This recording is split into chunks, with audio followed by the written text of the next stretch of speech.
Appeals Division 1 is now in session.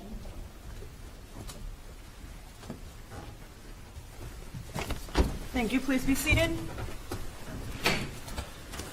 Good morning. We're here for oral arguments in the matter of SA18 0099, Petrone, Cabanas v. State. These proceedings are being video and audio recorded, so we ask counsel to please identify yourselves and your clients at the beginning of your argument. Each side will have 20 minutes. Appellant's counsel is responsible for watching the clock to reserve a portion of that time for rebuttal if desired. Also, we have the briefs, and of course we have conferenced the case and discussed it. You may proceed.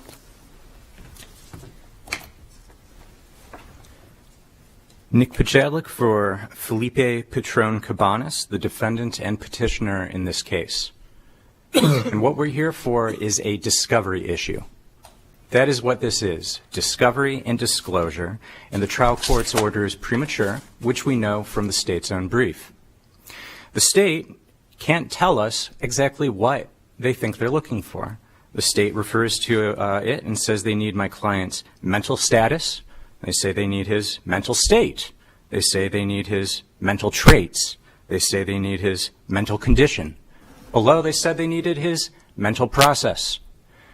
Those are different words. Some of them have legal meanings, some of them don't, but they all, in plain English or legally, mean different things. And when the state doesn't know what it's asking for, it's certainly too early for the trial court to order disclosure of it. And we see this with the physical health. Why do they want Mr. Petrone Cabanas' physical health medical records? Well, they say in a footnote, it's well known that certain aspects of physical health impact mental health. Can we stop there and discuss Miller and the Miller factors? You agree that Miller factors are determined in a case initially, not in the Rule 32 context, from the information that is present at sentencing provided to the court? Not entirely. Miller set up a categorical eligibility requirement. So it's a bit like Atkins in that respect. Before you go to the sentencing, you need to find out what kind of sentence you can get, or you could look at aggravating factors and similar things. So prior to sentencing, there needs to be an eligibility determination, and that's what we're doing right now, or should be doing on remand. This court said, you get the eligibility hearing. Mr. Petrone Cabanas will be given the opportunity to prove that his crime reflected transient immaturity. Well, isn't the court, and maybe Judge Pineda was a little too broad in her order, but I believe the state's looking for evidence of your client's Miller factors, the immaturity, impetuosity, fail to appreciate risk and consequences, irresponsibility, whatever records that may be extant, they're looking for records that reflect that because, as you state, counsel, this is remanded back to for an evidentiary hearing to have your client prove by a preponderance of the evidence that his crime did not reflect irreparable corruption, but instead transient immaturity. So isn't that what the state is looking for in their disclosure requests? Well, I agree, and given the list of what the court has accurately stated are the Miller factors, this is a fishing expedition. This is the very definition of a fishing expedition. They don't know specifically what has been put at issue that would be found in these records, and there is no such thing as a wholesale waiver of privilege pertaining to medical records or mental health records, and we see that from the disclosure cases, which the disclosure cases we cited are the least exciting cases that we cited, the least cutting edge, but they're the most important to govern this discovery issue. And if we look at Blazek, we see a remand. This court found a plain error in a trial court's order for blanket wholesale disclosure of mental health records.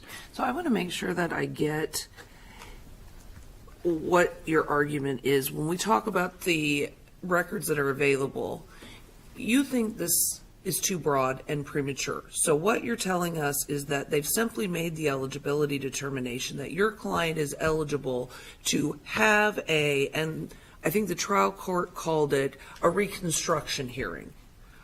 Where did that phrase come from? Anyone know? Yes, that is the subject of a separate special action with a different panel of this court. I I want to say I have no idea why it was remanded for this eligibility hearing, and now we're doing a reconstruction. That's a long, complicated issue. It's wrong. We shouldn't be doing a reconstruction of the 2002 sentencing to figure out whether the 2001 crime reflected transient immaturity. We're supposed to be putting in new evidence, argue about the Miller factors and so forth, and each side says, oh, this crime reflected transient immaturity or irretrievable depravity. The 2002 sentencing has nothing to do with that. The reconstruction, the state is using that as a vehicle to get in testimony from Judge Galati. He's the 2002 sentencing judge. And the state's announced its intent to say that Judge Galati will testify. He considered the Miller factors, and they're going to conduct a sort of collateral attack on the PCR finding. They're going to say we don't need an eligibility hearing because Judge Galati in 2002, as he just testified in our reconstruction, considered all the Miller factors. It's a mess. It's wrong. We should be going directly to the eligibility hearing. But I didn't include all that procedural history. As I say, it's a separate special action, and it's complicated. Sounds complicated. Yes. All right. So let's break it down. Your client has filed their PCR asking us, is he eligible for Miller relief? Yes. I'm sorry to A interrupt. Miller analysis giving him the relief of being eligible. Yes. For parole or community, whatever they're calling it today, somewhere down the road.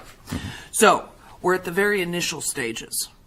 Your client has decided what evidence he will choose to present. No. We're in the investigation stage. And so it's up to your client to identify the areas of discovery that are on the table. Yes. And you feel like, or you argue that at this point in time, the court is premature in making that ruling because you have not clearly identified that information. Yes. And you think that the order, even if you have put mental health at issue, is far too broad. Yes. Okay. Yes. The discovery cases, Blazek, Wilson, both say that there is no such thing as a wholesale waiver of either mental health or medical records. The question is, what specific mental condition have we put at issue and therefore waived privilege and Fifth Amendment Fifth Amendment protections for that mental condition. And at that point, there could be, in the words of Blazek, a narrow, pointed discovery and not a fishing expedition. Now, this makes me Was think... Blazek in a Rule 32 posture? No. Okay, does that make a difference? No. The Fifth Amendment applies. That wasn't even in Blazek, but the statutory privilege also applies. And they'll apply in any discovery context at any stage of proceedings. I think back sometimes to when I was a civil lawyer. I would love, as a civil lawyer, to get my opponent's files. I say, they defrauded me, therefore I get their bank records. Somewhere in there is some evidence that they defrauded me. That'd be lovely. That'd be the best way to be a lawyer if the court lets you do it, because then you can dig through it and see what helps you. Unfortunately, lawyers rarely get that opportunity. They need to do investigation ahead of time. They need to explain to the court what they think they're going to find and what they need and why they're entitled to it. None of that happened here. The state said, hey, there's going to be something in all those mental and medical health records to help us. We don't know what. Mental state, mental traits, mental process, mental status, mental condition, something. But let's have them, and we'll find it afterwards. I can see why they would ask for that. So would I if I could get it. But that's not allowed. So Could you turn them over to Judge Pineda and she in camera review the records for, again, the recklessness, impulsivity, heedless risk-taking, immaturity, impetuosity, and to disclose that to the state? No, we haven't. No. That's clearly the issue in a Valencia Miller remand, isn't it, though? I mean, the issue's been teed up. Your client has teed it up by filing this type of PCR petition and raising this claim. We don't know that. We don't know. We know that he's. What? We know that he raised Miller and that he's required to prove that his crime reflected transient immaturity. Right. Transient immaturity goes to all sorts of things, but it boils down to the circumstances of this kid individually and whether he had the agency to extricate himself and make better decisions. It's very fact-specific. A lot of it's sociological. Mental health is really far afield, and we have not, simply by making a Miller claim and saying that the crime reflected transient immaturity means he's a kid. We're like, well, the crime reflected kid things rather than adult premeditated murder things. And none of that has anything to do. So yes, I admit we definitely put the Miller factors at issue, but we have not waived either our Fifth Amendment protection or our statutory protection to any of the mental health records. And for Judge Pineda to violate the privilege, even through in-camera review, and this Colorado Supreme Court in Trujillo said this, disclosure to the court is still disclosure, and it weakens the privilege. Before Judge Pineda has authority to do that, she needs to tell us, well, exactly what will I be looking for? Doesn't Miller tell her what she's looking for? Well, Miller doesn't tell her she'll find any of it in the mental health records, and there needs to be some kind of nexus. That's the reason for the in-camera inspection. And it may turn up nothing, but it may turn up something that is at issue, given the fact that we remanded this case for a Valencia hearing.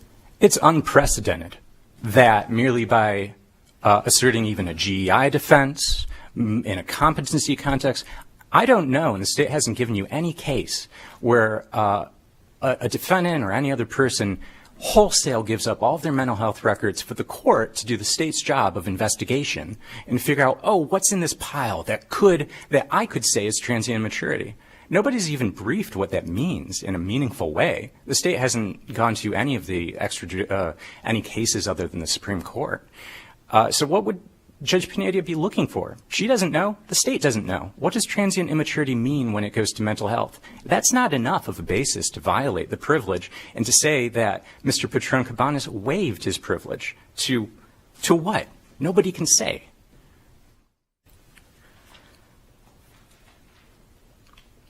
And there has to be waiver here. The state can't show simply a great enough need outside of a waiver to get at these records. And so Judge Pineda needs to find that Mr. Petrone Cabanas waived a specific mental condition. That's what we learned from Blazek. That's what we learned from Wilson. And what we learned from State v. Grounds is it's not the judge's task to go into this pile and figure out what might be relevant. State v. Grounds says when a party asks the court to force disclosure, it's that party that has to put out evidence showing that they need disclosure. And the arguments of counsel, says Grounds, is not evidence. And here, the state has given Judge Pineda nothing factually upon which to base her ruling, no specific conditions that have been waived or that are pertain to this, or could overcome the privilege. And the state has not given any. What evidence do you think you'll have to proffer at this hearing to establish that this crime reflected transient immaturity? I'm sorry? What type of evidence will you have to proffer at this Rule 32 hearing to establish that your client's crime reflected transient immaturity? Respectfully, we don't know yet, nor does anybody really know. We have the Miller factors, and those have been adopted by most other courts. But for the court or the state at this point to tell us what we'll need to present is inappropriate. We will decide what we need to present, preferably after we talk to some kind of expert, not necessarily a mental health expert. The Miller cases, as I say, they're somewhat sociological, somewhat anthropological. You need to look at, for example, our client is from Mexico. When you look at these cases across the country, over and over what you get is a kid from a shattered family background who's 14, 15, 16, 17 years old, finds family in a gang, and comes along for the ride, sometimes pulling the trigger, sometimes simply being there.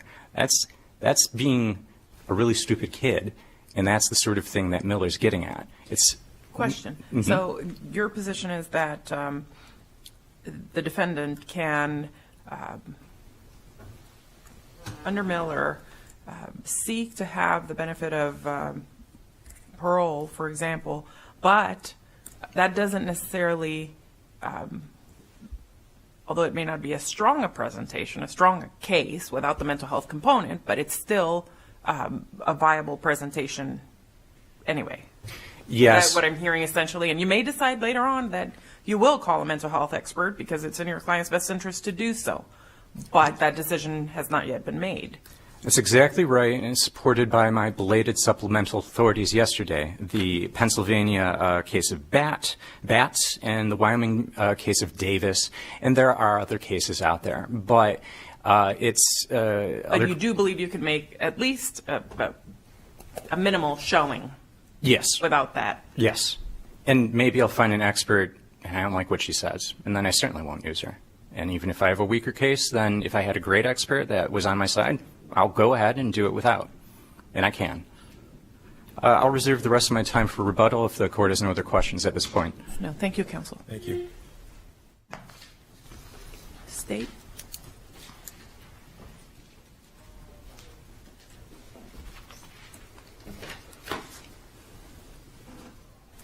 Good morning, Your Honors. May it please the Court. My name is Jerry Grant, Deputy County Attorney representing real party and interest, the state of Arizona.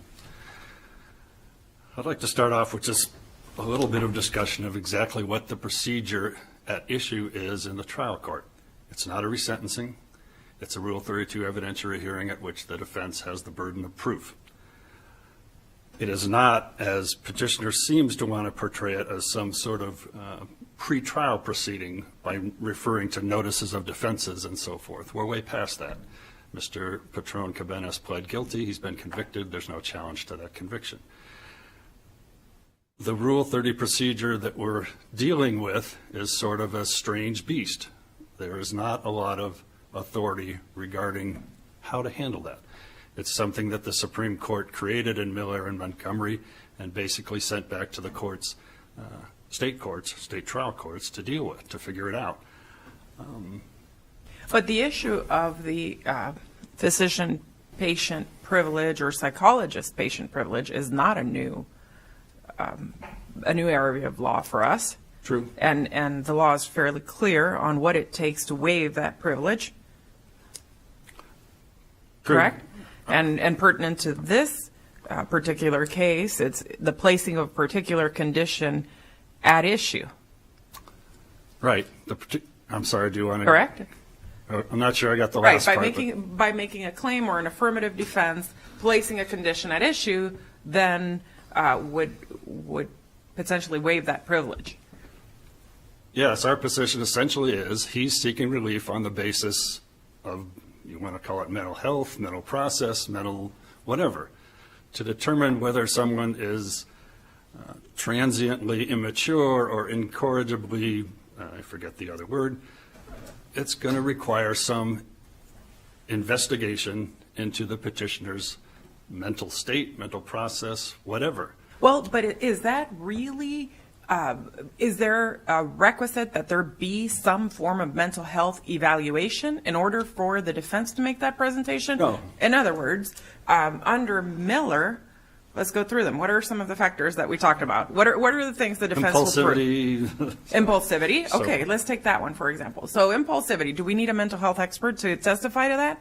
Or could we have lay persons familiar with the defendant to testify whether he acted in an impulsive manner or not? Either way is possible. Okay, and one may be better than the other. Possibly. But that's up to the defense to choose. Right. Okay, and then what's another one? So we have impulsivity, and then we have Immaturity. I don't have them all. immaturity. Okay. They can bring in lay testimony of a person who can testify to ways in which the defendant exhibited immaturity for typically what would be appropriate for that age. And with all of those factors, there's not a single one that says expert testimony, IQ or anything that requires an expert to evaluate the defendant. And again, I mean, isn't that right? That piece? I agree. It Okay. is not required. Right. So that's that you really, have as I mental health see this, testimony. I think that's really the question in this case, whether asserting Miller results in automatic disclosure of mental health evaluations or medical records and as the court's order I think- describes.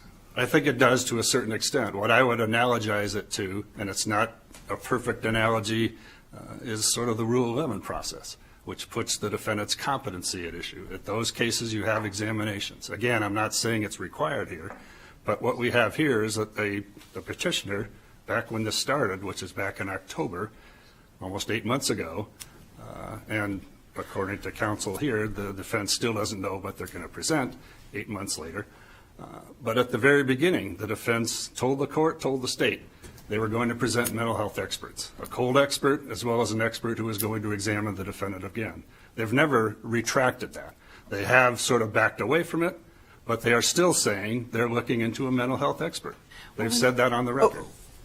When we look at the Rule 11 process, that evaluation is tendered to the defense first, who has the opportunity to redact prior to dissemination to the court and the state to remove anything that is at issue in the underlying case. Agreed? Agreed. And that's what Judge Pineda did here.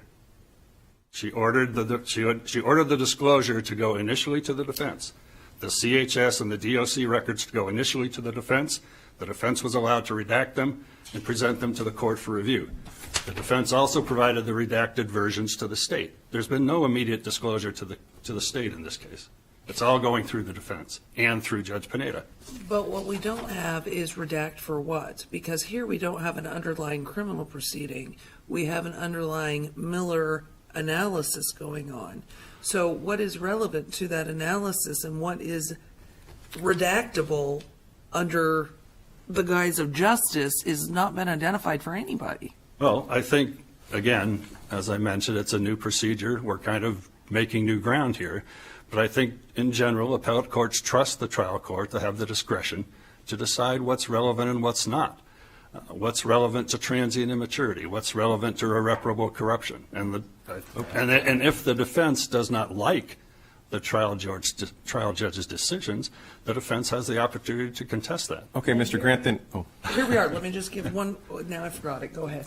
Mr. Grant, then address defense counsel's citation of Blazek and Wilson in terms of there's no wholesale waiver of records. I think Blazek is a different situation to begin with. And another factor regarding Blazek is Blazek specifically approves of submission of the records to the judge for in-camera review, which is something that the defense says is improper. I would distinguish Blazek that way.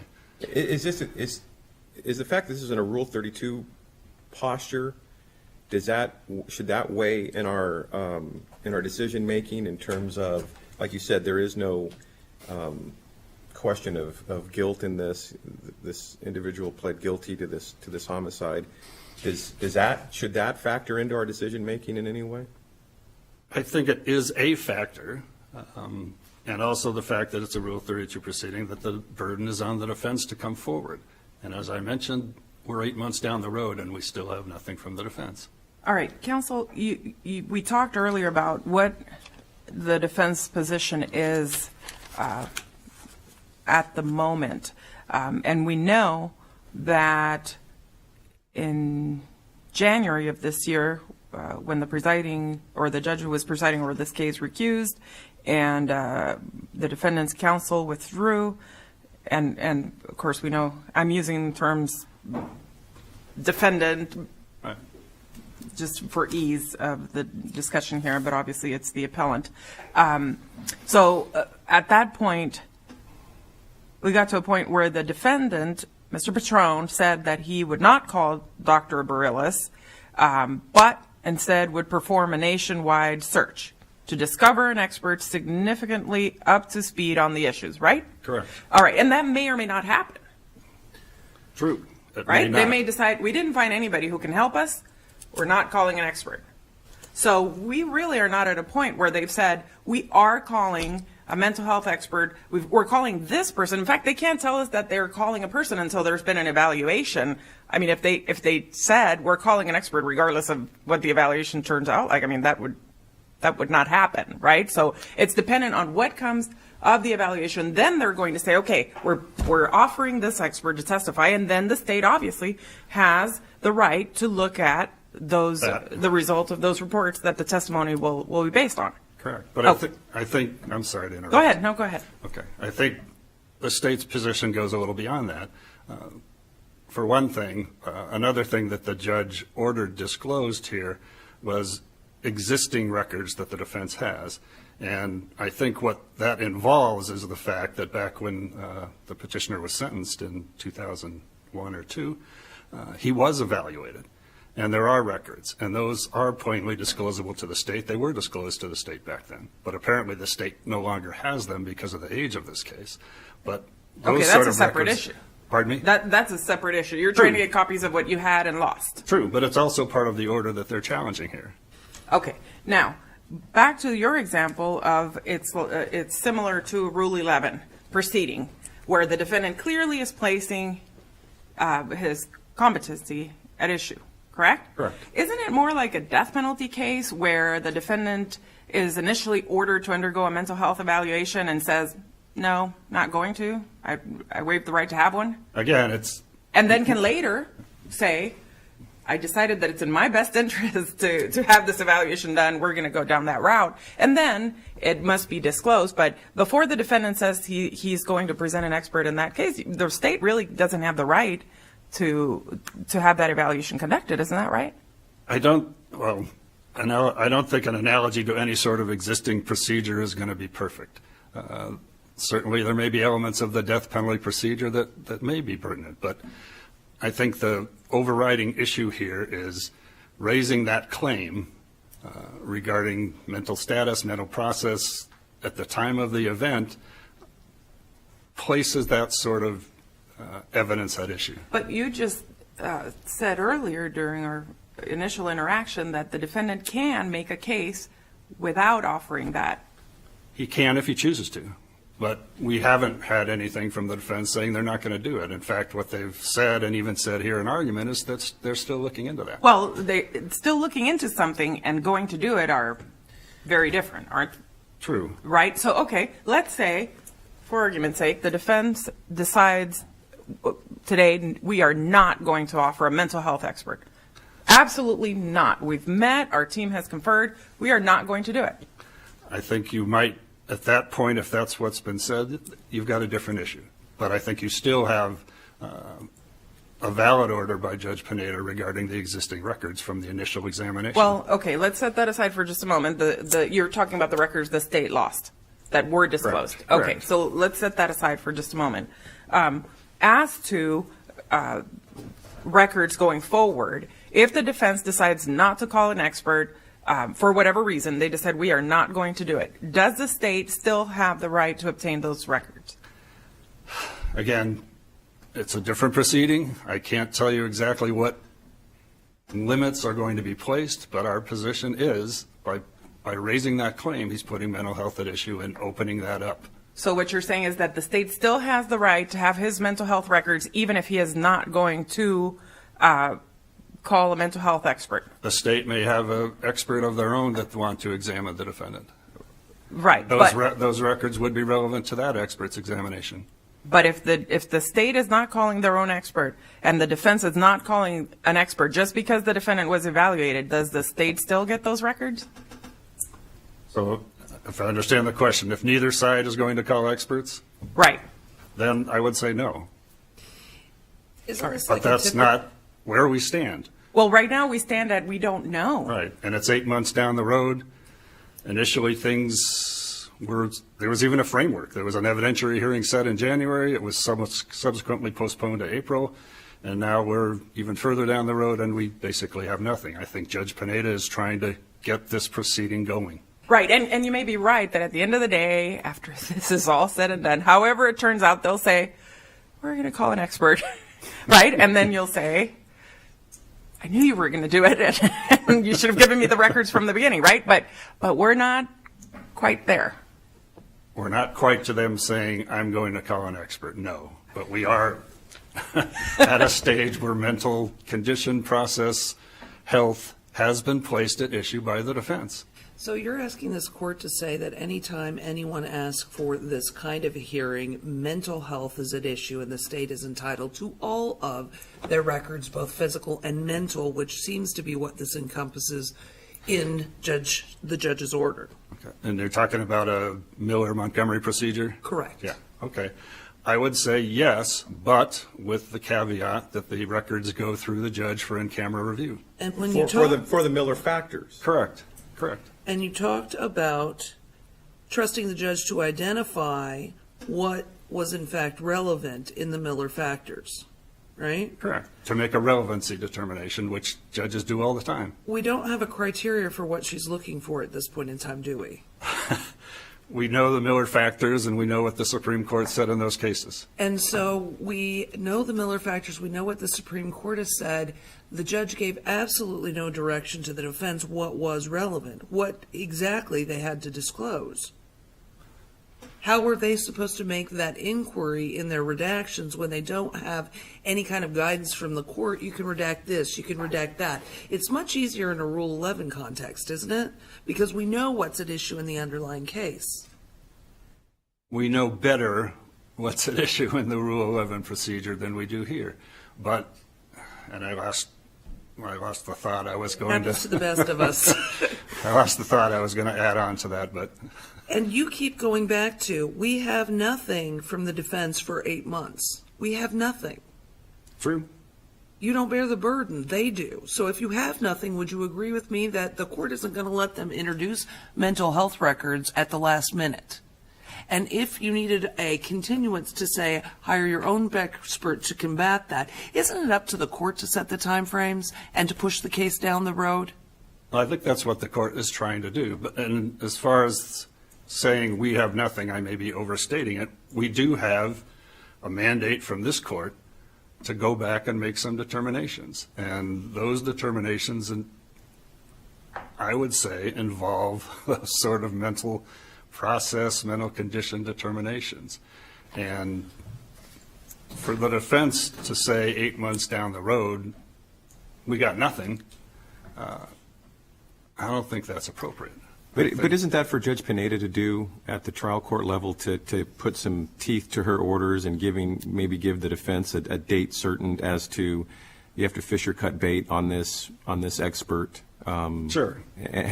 Do you know? I'm this a little bit outside the record. I don't know, Mr. Grant, but has the state requested that? Has that been something that's been talked about? It was initially talked about when the first judge was on the case, and as I mentioned, there were a schedule set and so forth. As far as asking Judge Pineda to set a date as the first, well, as that both parties agreed to set the date initially, I'm not aware of that. But I think the order that she has entered that's issued here is part of getting that moving along. Would you agree, Mr. Grant, that this order from Judge Pineda in disclosing, I think it was like all mental health records, all medical records, that seems somewhat, is ordered the Department of Corrections shall disclose all medical and mental health records, the Correction Health Services to do the same. That seems to be casting a fairly wide net. Would you agree? And if so, how should we deal with that? I agree it's a wide net, but I think the way it is dealt with is through the in-camera review. That the court is, no court that I'm aware of in our Superior Court system has dealt with this particular type of hearing. I think everybody, defense, prosecution, judge, are all sort of feeling their way along. And again, So then if this is a situation where anytime a defendant raises the Miller factors, the defendant has put his or her mental health at issue, what if there's not a mental health evaluation? Then at any time, what if there's not been a mental health evaluation? It's early in the case. It's not like in our scenario where, years have passed and now we're going back. But, there's not been a mental health evaluation. And so what does the court get to evaluate? if there's been no... There's been no evaluation. Okay. Then... If the parties tell the court we're not going to have any evaluations, we're going to rely on lay testimony, neighbors, family members, all to talk about how immature this kid has been. Again, to a certain extent, and again, we're on new ground here. I think that puts mental health at issue and opens up records to a certain extent. But if there are no records, then what? The court forces the defendant to have an evaluation? Okay. I misunderstood your question then. I'm sorry. No, that was my fault. So then if there's nothing, because we've said that the defendant, by raising Miller factors, has necessarily put his mental condition at issue, then the court must force the defendant to have an evaluation. I wouldn't take that position. I think, I'm not Then we going just to, I'm don't- not going to say that the judge is going to be required to have the defendant undergo a mental health examination. But doesn't he have to? Because he's putting his mental health at issue by your I think that's position. a discretionary call for the judge. So if I the don't think defendant- I don't think the judge is required to do that. But if the judge is facing that issue of having to determine transient immaturity versus irreparable corruption, and what the parties have presented to the judge isn't satisfying the judge for hypothetical purposes, possibly yes. The Because- judge could do that because the mental condition, health, process, whatever has been put at issue. Right. So that's I think, I mean, it's not the hypothetical is not so far off left field. I mean, if your position is that by raising Miller factors, mental health is put at issue, then the defendant, in order to raise Miller factors, must undergo an evaluation, and the state must have access to that. No. Otherwise, there's no. If your position is that a defendant can raise Miller factors and not have an evaluation, then you have no right to the records. Okay, but if I go back to your hypothetical, which is the parties have basically agreed we're not going to present any sort of expert testimony, and there are no records. Right. Okay. Again, I'm not saying the defendant would be required to undergo the evaluation, or that the judge would be required to order the evaluation. But I think the judge might have, and that's not where we are here, but the judge might have that discretion. Again, the Supreme Court kind of threw the football back to Right. the states to deal with, and we don't have a lot of guidance on how we're going to handle this. Okay, thank you. Thank you. Rebuttal?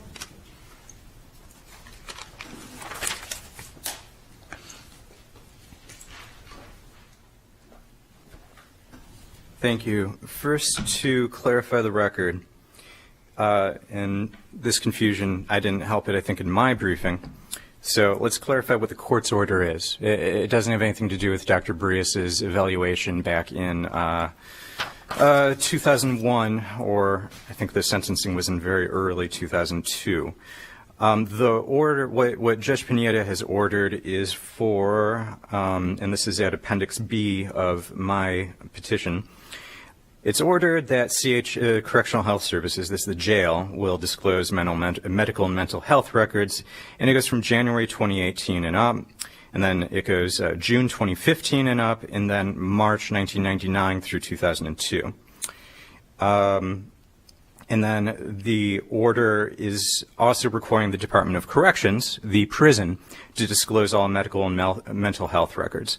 Now, obviously, he wasn't in prison until after the sentencing in 2002. So the orders don't say anything about Dr. Brius's, this lost eval, or anything like that. So you agree with Mr. Grant that that should be disclosed because it was before the court at the beginning of the case, prior to sentencing? No. What does it? Nobody at that time. Miller was decided in 2012. Nobody had any idea about transient immaturity. Roper wasn't even decided until 2005. So they weren't really looking at juveniles qua juveniles. They were looking at them as little adults. So I'm not sure I see the relevance of that, but that's nothing that we've been litigating. Second, we've never stated since. Okay, current counsel has been on this case since January. Prior to that, from August until December, Cedric Hopkins was defense counsel. He withdrew because he was too ill and too busy to competently represent Mr. Petrone Cabanas. The court agreed, allowed him to withdraw. We were dropped into the case in January and very surprised. We tried to withdraw twice, and we said, we're not ready for this. We don't know what we're doing. Pretty much literally on the record, we said we didn't know what we're doing. And since then, we have, every time that Mr. Hopkins's representations have been thrown at us, his informal notice, he never noticed an expert or even retained one, but he said, oh, I think I'm going to try to use one if I get the money. Ever since then that the state has brought that up, we howl and we say, no, we don't know what we're doing yet. We still don't know. The state goes to scheduling. Yes, this case has been around for a while. We could talk about why. This idea of reconstructing the 2002 sentencing has certainly taken up some time. But there's no law that says that the Fifth Amendment is waived by the passage of time or that statutory privilege is waived. Next, this idea of in-camera review. First, that goes to waiver. Nobody can say what Judge Pineda is going to be looking for except transient immaturity. And why that should be in the mental health records? Nobody has said that either. So how could, just as a matter of waiver law, how can we waive what nobody knows? How can Mr. Petrone Cabanas have waived his mental health records when they're not required to prove his claim and when nobody has come forward and said how the transient immaturity technically necessarily includes mental health? So how could he have waived that? And how can Judge Pineda make any decision about what he's waived? And then let's look at this idea of who appoints an expert and if the state appointed an expert, they get the records. Well, let's look at Rule 11, GEI, any other context. Somebody gets an expert, the expert relies on the records, and at that point, a counter-expert is required, or else, what? Otherwise, the defense's expert gets precluded. Well, if we don't have an expert and we refuse to cooperate, what's the state's remedy? We don't have an expert to be precluded. And we don't need to cooperate. So if they decide to get an expert up there, we can tell Mr. Petrone Cabanas, you've got Fifth Amendment right, shut up. And what are they going to do? Because what they're asking for isn't like Rule 11 or GEI. They're asking for a proactive right to determine what's relevant for our case, and then they've declared that's all the records, all medical and mental health. Since your client bears the burden and we talk about harm to the defendant, there is no harm. There is no harm to the state in this case. We're typically looking at it from a different view. Would you agree? I don't understand. You bear the burden. Usually the state bears the burden. Yes. Status quo is your client is incarcerated without the possibility of parole. I understand now. What is the harm to the state in you taking as long as it takes to get together the information you believe is relevant to the Miller factors? Is there one? No. Let's say we continue to be dilatory. Eventually the judge would set a schedule. We'd violate it. We'd get precluded. We'd lose. So honestly, this is all helping the state insofar as they talk about scheduling or our failure to bring an expert. Well, let's not forget about victims, Yeah, though. don't the victims have a right to a speedy resolution of the case as well, correct? Well, when we look at the 1992 X. Earl Romley case, yes, the victims certainly do have a right, but that right is subordinate to Mr. Petrone Cabanas' due process right. Right, but it does exist. I mean, we can't say there's no harm. No, but on this topic again, the victim's right to a speedy trial, I'll go ahead and point to this reconstruction. Most of these 8 months have been grinding away, figuring out whether we can call Judge Colati. Oh, I'm way over my time. Well, my apologies. You just went over it, but I've been watching, and we just sort of started to venture onto victims' rights, which would be very interesting, but perhaps another time. Thank you, counsel. Thank you. And thank you both for your good preparation, for your presentations. We have now taken this matter under advisement, and we are at recess. Thank you.